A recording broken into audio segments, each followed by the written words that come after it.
Car आज अपन कक्षा तृतीय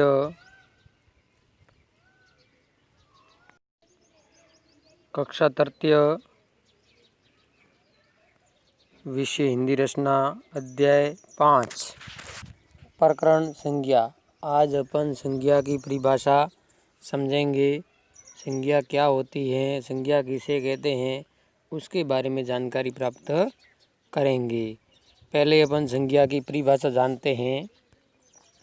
किसी प्राणी, वस्तु, स्थान, गुण, दशा या अवस्था के नाम को संज्ञा कहते हैं। जैसे मान लो भरत, सुंदरता, बचपन, ये संज्ञा के उदाहरण हैं। अब थोड़ा विस्तार से समझते हैं। किसी प्राणी, जीव जंतु, उसे भी हम संज्ञा कहते हैं। वस्तु का नाम है। वस्तु मान लो कोई कमरा, टेबल, कुर्सी,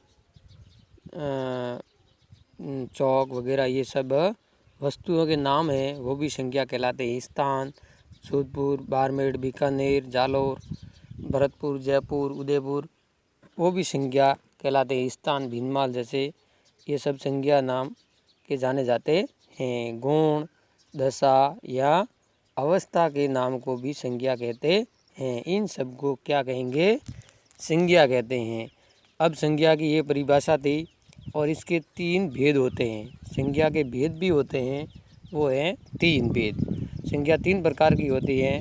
पहला है व्यक्तिवाचक संज्ञा, जातिवाचक संज्ञा और भाववाचक संज्ञा। ये तीनों भेद हो गए।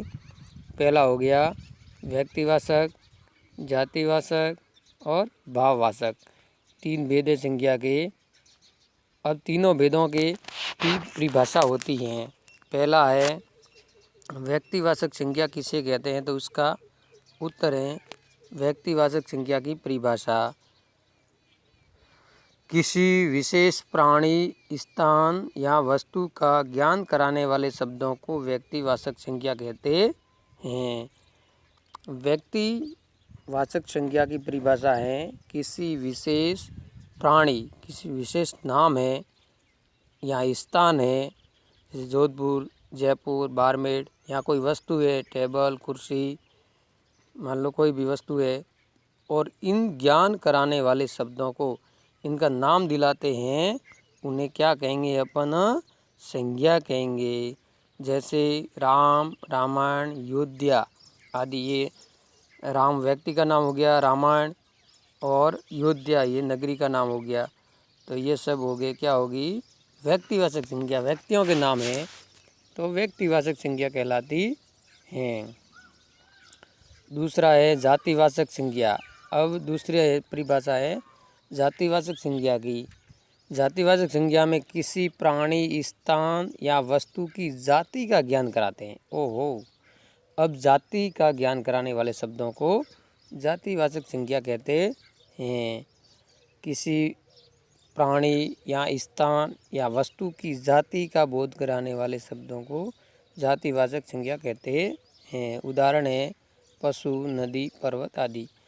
इनका नाम है और उनकी जाति से पशु है, मनुष्य है, नदी है, पर्वत है। इन नामों को, जाति के नामों को जातिवाचक संज्ञा कहते हैं। अब है तीसरी और लास्ट है भाववाचक संज्ञा की परिभाषा। भाववाचक संज्ञा किसे कहते हैं, तो उसका उत्तर है भाव, दशा या अवस्था का बोध कराने वाले शब्द भाववाचक संज्ञा कहलाते हैं। भाव, दशा या अवस्था का बोध कराने वाले शब्द भाववाचक संज्ञा कहलाते हैं। जैसे बुढ़ापा, बचपन, गरीबी आदि, ये सब भाववाचक संज्ञा हैं। अब संज्ञा और संज्ञा की परिभाषा और संज्ञा के भेद, तीनों भेदों की परिभाषा आपको बताई। और अब है गृह कार्य। गृह कार्य में संज्ञा किसे कहते हैं, पहला प्रश्न मैंने संज्ञा की परिभाषा बताई, वही उत्तर लिखना है। दूसरा है संज्ञा के प्रकार और नाम लिखने हैं। संज्ञा के 3 प्रकार भी मैंने बताए थे और उनके नाम लिखे, व्यक्तिवाचक संज्ञा, जातिवाचक संज्ञा और भाववाचक संज्ञा। तीसरा प्रश्न है व्यक्तिवाचक संज्ञा किसे कहते हैं, अभी मैंने आपको परिभाषा बताई। जातिवाचक भी संज्ञा किसे कहते हैं, इसकी भी परिभाषा बताई। और भाववाचक संज्ञा किसे कहते हैं, इसकी भी परिभाषा बताइए। आप करेंगे गृह कार्य में कार्य। धन्यवाद बहुत बहुत।